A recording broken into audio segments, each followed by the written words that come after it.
It's quite useful or quite interesting when you're walking through woodlands to get a feel for them and their history and even some of their management practices. And there are certain plants that can help you do that, and indeed trees. And we have various classifications of woodland in the UK. We have what's called semi-natural ancient woodland, which is woodland that's been continuously wooded or proven to be continuously wooded since the year 1600. We also have secondary woodlands that may have been maybe very old. They may have been felled and then replanted. And the most biologically rich, if you like, or biologically diverse are the ancient woodlands. And you can get a feel for the type of woodland you're in by the plants that grow there, by the trees that grow there, and also in some ways some of the physical features like the ditches and banks and the naming even. So how the plants and the trees help us is that some aren't very good at colonising new woodland. They don't cross open spaces particularly well, and if you find a variety of them in your woodland, you can be fairly sure that you're in an ancient woodland site. These ancient woodland indicators vary from region to region. In West Sussex, where we are at the moment, we've got so much woodland and it's so close together that some of these species are able to jump those short distances, but in Lincolnshire, Cambridgeshire, places like that where the woods are spread out, they won't be able to cross great distances. One we have here is sanicle.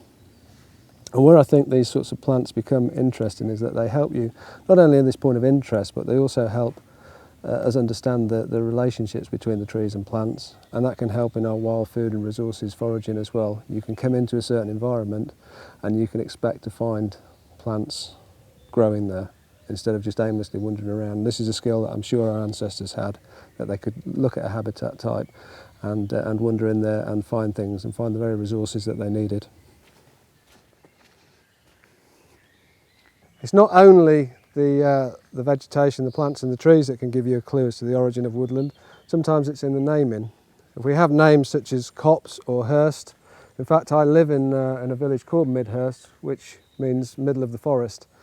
We can also look at some of the physical features, and here we've clearly got a ditch and bank system, large bank going up this way and another one going across there. In fact, even today the area beyond that bank system is still marked as a field on the Ordnance Survey maps. We have another ancient woodland indicator here, the yellow pimpernel.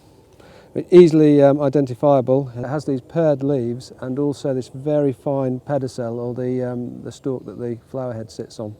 It's mildly poisonous, so you don't want to be mistaking that for chickweed, and that has happened in the past.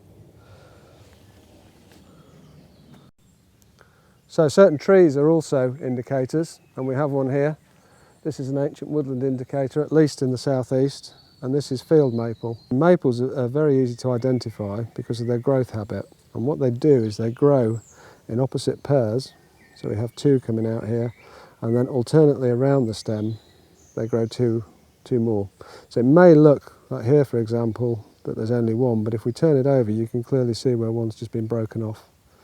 The most common mistake that I find people misidentifying their small maple leaf can look very much like a large hawthorn. If we break the leaf stalk off and squeeze the end of it, the sap coming out, you should see it's clearly white and milky.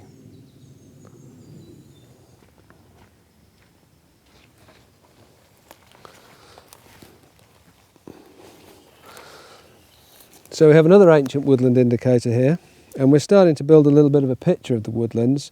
It's no real good just finding one of these species and assuming it's ancient woodland, but we're starting to see several. Whilst our ancient woodlands are at least 400 plus years old, since 1600, obviously many of them go back a lot further than that, hundreds and hundreds of years, and they've built up these complex relationships between trees, plants, animals, fungi.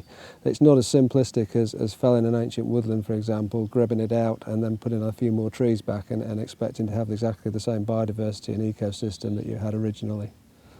This ancient woodland indicator, Euphorbia, is quite caustic. The sap here we can see is quite milky, and if you do get that on your hands it can blister your skin, and obviously if you mistakenly ate it, it would potentially blister your throat and mouth. It has been used herbally, however, for burning off warts because of the causticity of it.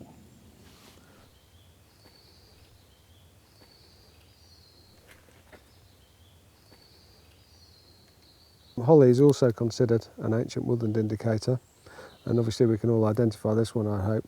In folklore it's also believed to give you power over women and horses, and so whip handles were made from hollywood. For the horses I assume, not for the women.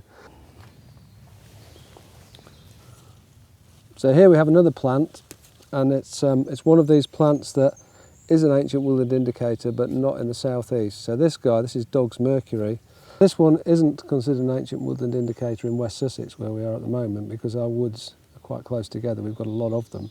So this guy would be able to bounce from a wooded area like this to a secondary woodland, or an ancient woodland like this to a secondary woodland very close by quite easily, but would struggle to cross large distances. Therefore, if you find it in that woodland must have been established for a very long time. So many of these indicated species are regional, and the only way to be really sure of what's actually happening in your woodland and how old your woodlands are is to learn the individual species for your area.